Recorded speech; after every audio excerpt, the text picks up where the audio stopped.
Brigadier Dahiya, लेकिन पाकिस्तान एक बार फिर इन तस्वीरों के जरिए जिस सम्मान के साथ पाकिस्तान इन आतंकवादियों को विदाई दे रहा है, मतलब खुद अपने लिए और मुश्किल पाकिस्तान यहां से मोल लेता हुआ।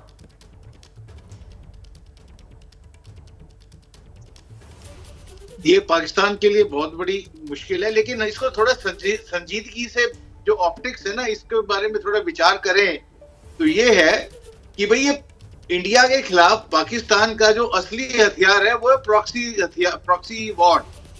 और ये जो आतंकवादी मारे गए हैं ये उसके प्रॉक्सी वॉर के सैनिक हैं। तो और इस समय उसकी कोशिश ये है कि जो भी बचे खुचे आतंकवादी है उनको सांत्वना देना, उनको प्रोत्साहन देना कि भी पाकिस्तान की सेना तुम्हारे साथ खड़ी है। लेकिन जैसे कि मैं पहले भी आपके प्रोग्राम में बता चुका हूं, हमें इन आतंकवादियों के पीछे जो इनके आका हैं, जो कि पाकिस्तान की मिलिट्री है, हमें उसके लिए जाना है। हमें पाकिस्तान की आर्मी जो अभी गौरव से वर्दी पहने खड़ी है ना यहाँ पे इस जनाजे में, उस वर्दी पे उनको शर्म लानी है, ताकि पूरा पाकिस्तान देश, पूरा मुल्क उनको ये कहे कि कहाँ मरवा दिए हम इन फौजियों ने। और इस समय जो एक बहुत बड़ी बात है वो है कि इस समय पाकिस्तान में क्राइसिस ऑफ लीडरशिप है। जैसा कि आपके प्रोग्राम में भी पहले कवर किया गया कि 3 डिफेंस मिनिस्टर कुछ और बोल रहे हैं, प्राइम मिनिस्टर कुछ, इंफॉर्मेशन मिनिस्टर कुछ और बोल रहे हैं। तो इस समय जो पाकिस्तान की जो लीडरशिप क्राइसिस है, इसका भारत को फायदा उड़ाना चाहिए। और ये जो कार्रवाई है, ये जो आज जो हुई है, ये सिर्फ एक शुरुआत है। और अभी पाकिस्तान किस तरह से उस पर ये बहुत सही बात आप कह रहे हैं ब्रिगेडियर दहिया। मुझे लगता है जरा जल्दी से जनरल सिन्हा को हम लेकर आते हैं इस चर्चा में। जनरल सिन्हा, मातम तो मनवा दिया है यहाँ से, मतलब तस्वीरें आप देख लीजिए, पाकिस्तान में मातम है और ये तो अभी शुरुआत भर है। जनरल सिन्हा, आतंकवाद का यूनिवर्सिटी बंद, वहां का प्रोडक्ट नहीं निकलेगा, ये साफ साफ क्लियर है। आतंकवादियों में भय, मौत का भय कि उनको जनाजा पढ़ने का भी टाइम नहीं दिया जाएगा। उसके बाद देखो, पूरे आतंकवाद के पीछे 2 प्रिंसिपल कैरेक्टर्स हैं, पाकिस्तान की आर्मी और आईएसआई, पाकिस्तान का चीफ, और आतंकवादी संगठन। आतंकवादी संगठन और उसके जहाँ यूनिवर्सिटी था उसको तो काफ़ी 98-95% हमने न्यूट्रलाइज कर दिया। लेकिन क्या आतंकवाद का खतरा पूरी तरह से वो बादल हमने खत्म कर दिया? नहीं। हाँ। उसका कारण है, हाँ। दूसरा जो दोषी है पाकिस्तान का आर्मी और पाकिस्तान का आईएसआई, वो जिंदा है अभी। पाकिस्तान का आर्मी चीफ और वो आईएसआई, वो तो जिंदा है। हाँ। पूरा स्क्रिप्ट राइटिंग तो वहां से होता है। ये तो मुखौटे हैं, एक्टर स्क्रिप्ट राइटर तो वहां बैठे हैं इस्लामाबाद में, मतलब आर्मी हेडक्वार्टर्स के बगल में। तो उनको न्यूट्रलाइज करना है।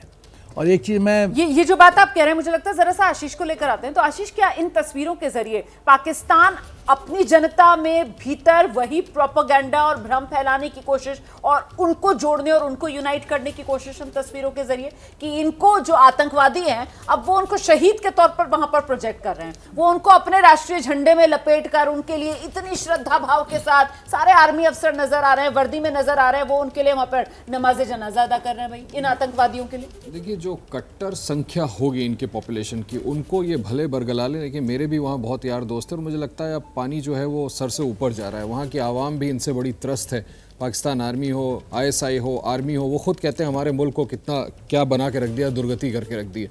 तो ये जो है, ये तस्वीर अपने आप में बयान कर रही है कि कितना अमेलगमेटेड है, एक साथ मिलकर कोऑर्डिनेटेड तरीके से काम करते हैं। शर्म नहीं आ रही कि एक तरफ पूरी दुनिया सवाल खड़े कर रही है कि किस तरह इंडिया के ऊपर इन्होंने इस तरह का अटैक कराया, उसके बाद इंडिया चिन्हित करता है, एक एक को चुन करके उनके ठिकानों पर जा करके मारता है, और उनके जनाजे में इस तरह से वर्दीधारी सारे खड़े हैं, पाकिस्तान आर्मी के लोग हैं, रेंजर्स के लोग हैं, पुलिस के लोग हैं। इससे ज़्यादा ये पूरे विश्व में और क्या एक्सपोज। ये तो हमारा काम आसान कर दिया ना, पाकिस्तान ने हमारा काम आसान कर दिया। जो जनरल सिन्हा कह रहे थे कि कुछ नहीं करना, हमें सिर्फ और सिर्फ FATF में ये तस्वीरें दिखानी है कि देख लो ये पाकिस्तान की हकीकत है। ये तुम्हारे आते हैं भीख का कटोरा लेकर, कहते हैं हमको निकाल दो जी, ग्रे लिस्ट से हमको बाहर निकाल दो, हम तो जितने आपने कहा था रूल्स उन सबको फॉलो कर रहे हैं, ये हकीकत है इनकी, ये फॉलो कर रहे हैं। ये आतंकवादियों के सामने ये नतमस्तक हैं, उनके जनाजों में खड़े होकर ये वर्दीधारी सेना वाले वहां पर वो नमाजें पढ़ रहे हैं, अपने झंडे में लपेट लपेटकर इनके जनाजों को लेकर जा रहे हैं, जुलूस इनके निकाल रहे हैं और ये जाकर दुनिया को झूठ परोसते हैं।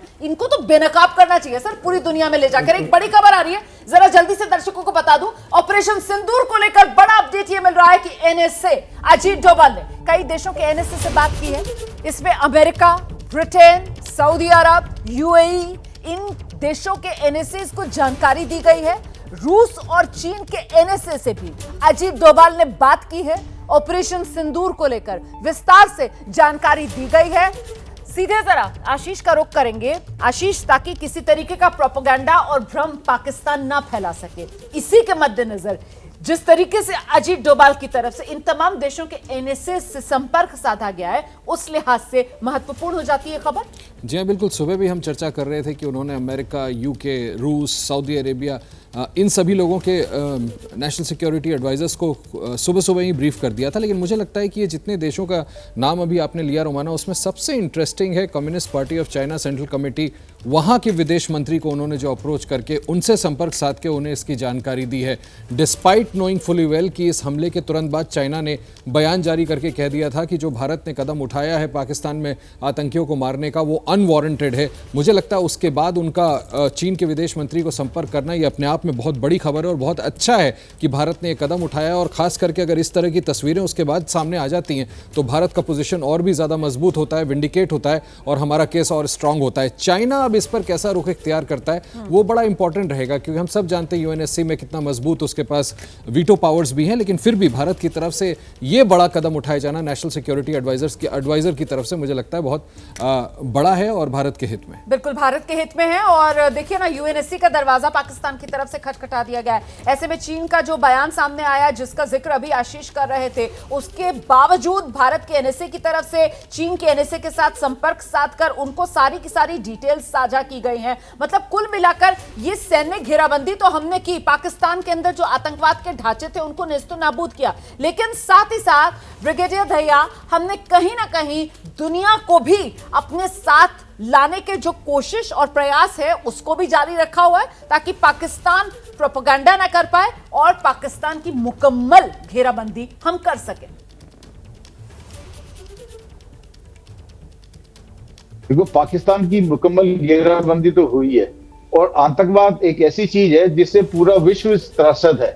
जैसा कि यूरोप में भी इन्होंने अटैक, बड़े टेररिस्ट अटैक हुए हैं। और जहां तक कि चाइना की जो बात है, अभी उनके जो स्टेटमेंट जैसे हमने सुबह डिस्कस किया था उसमें बड़ा विरोधाभास है। उन्होंने टेररिज्म के खिलाफ भी बोला है और भारत की जो कार्रवाई है उससे उन्होंने असंतोष भी जारी किया है। तो इससे साफ जाहिर होता है कि चाइना अभी कोई स्टैंड नहीं लेगा एक्सेप्ट पाकिस्तान को इंफॉर्मेशन देने के लिए और सर्विलेंस के लिए, और जो भी उसकी जो हार्डवेयर है वो थोड़ी बहुत उसको प्रोवाइड कर सकता है। और बाकी पूरे विश्व में जिस तरह से शुरुआत में हमारे एक्सटर्नल अफेयर्स मिनिस्टर बाहर गए थे, उन्होंने बातचीत की है, अभी एनएसए से बातचीत कर रहे हैं देश। और मैं फिर से आपका ध्यान दिलाना चाहूंगा, जब हमारी एक बार पहले बात हुई थी, अब नहीं तो कब, तो पूरा विश्व का माहौल हमारे साथ में है और ये पूरा यही मौका है कि हमें पाकिस्तान को एक मिलिट्री डिफीट देने की जरूरत है। अब और दूसरी एक और बात जो आपने शुरू में की थी कि हमारे जो बॉर्डर विलेजेस में कुछ अभी कैजुअलिटी हुई है, हमारे जो बॉर्डर एरियाज के विलेजेस हैं, अभी देखो इंडिया ने आधुनिक हथियार इस्तेमाल किए हैं, प्रिसीजन स्ट्राइक्स को वेपन्स का और गाइडेड वेपन्स का इस्तेमाल किया है ताकि स्पेसिफिक टारगेट। और पाकिस्तान क्या कर रहा है, क्योंकि अपनी बौखलाहट में जो उसके पास है आर्टिलरी और तोपखाना, उसको इस्तेमाल कर रहा है, जिससे कि हमारे गांव में निर्दोष लोगों की बॉर्डर विलेजेस में जान जा रही है।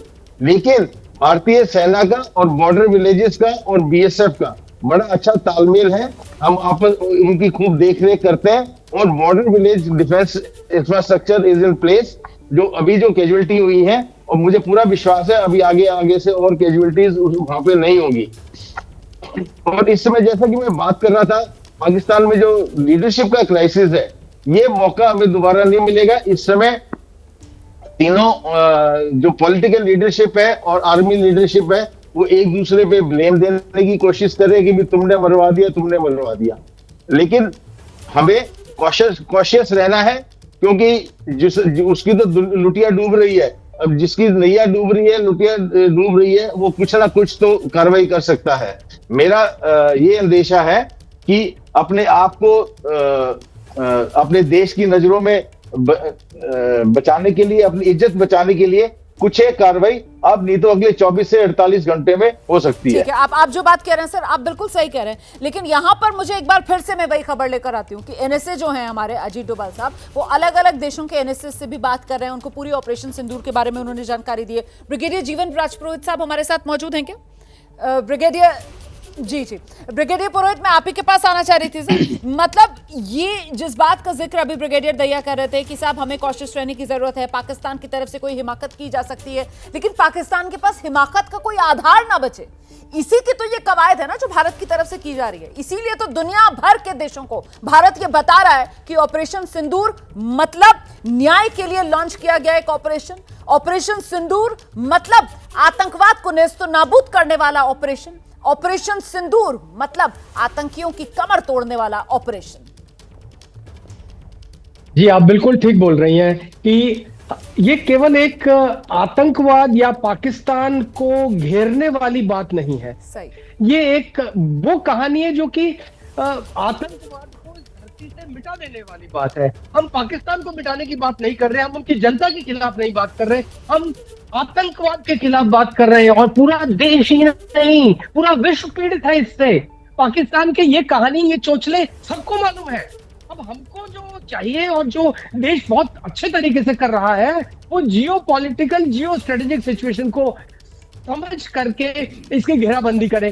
तो जैसे ये पहलगाम हुआ, उस समय से लेकर के आप अभी तक जितने भी डिप्लोमेटिक एफर्ट्स है वो देख लीजिए, चाहे यूएन मिशन के अंदर हो, चाहे हमारे दोस्तों से हो, चाहे चीन के साथ हो, सभी के साथ हमने इस ऑपरेशन से पहले सबसे बात कर ली थी। और जब ऑपरेशन ये लॉन्च किया है, उसके बाद हमने फिर सबको बताया है। आज की कैबिनेट कमेटी की मीटिंग और प्रेस कॉन्फ्रेंस ये विश्व को दिखाता है कि हमने क्या किया है। और पाकिस्तान की जो कॉन्फ्रेंस थी ना, वो इसी गनाजे के अंदर नजर आ रही थी। ये उनका दिखावा था पूरे विश्व को। तो अब विश्व जान चुका है, पहले मानता था, अब तो पहचान करके चिन्हित हो गया है और आइसोलेट हो गया है। अब जो ये मर रहा है, इसको हमको और मारने की जरूरत नहीं है, अपनी मौत मरेगा ये अपने ही कुकर्मों से, अपने ही यहाँ पर अपने ही लोगों को मरवाएगा। तो पाकिस्तान आर्मी ने जो अपने आप को एक्सपोज किया है कि कितना ब्लैटेंटली ये लोग मिलिटेंसी को सपोर्ट करते हैं, कि उसके जनाजे में जाकर के ऑफर कर रहे हैं, जिसको हम आप ये देखिए, जिन लाशों को वो कारगिल में लेने नहीं आए, उनके यहाँ हुआ तो वहां उनके सामने झुक रहे हैं। तो ये तो उनकी बहुत ही जो मानसिकता है वो बहुत ही लो है। और जैसा जो सिन्हा ने बोला कि इसको देखने की जरूरत है कि इनके सिंपैथाइजर, सपोर्टर्स कौन है, चाहे पाकिस्तान में हो चाहे अपने अंदर हो। अभी तो अपने अंदर वालों पर कार्रवाई नहीं हुई है, वो भी होनी बाकी है, वो भी अगले किसी फेज का हिस्सा है। तो नहीं, वो बहुत जरूरी भी है सर, क्योंकि वो आस्तीन के सांप हैं, वो खाते हमारे यहाँ का है और फिर वो गाते उनके यहाँ का है और उनके काम आसान करते हैं। ऐसे आस्तीन के सांपों को तो सर बहुत जल्दी चुन चुन कर कुचलने की ज्यादा जरूरत है।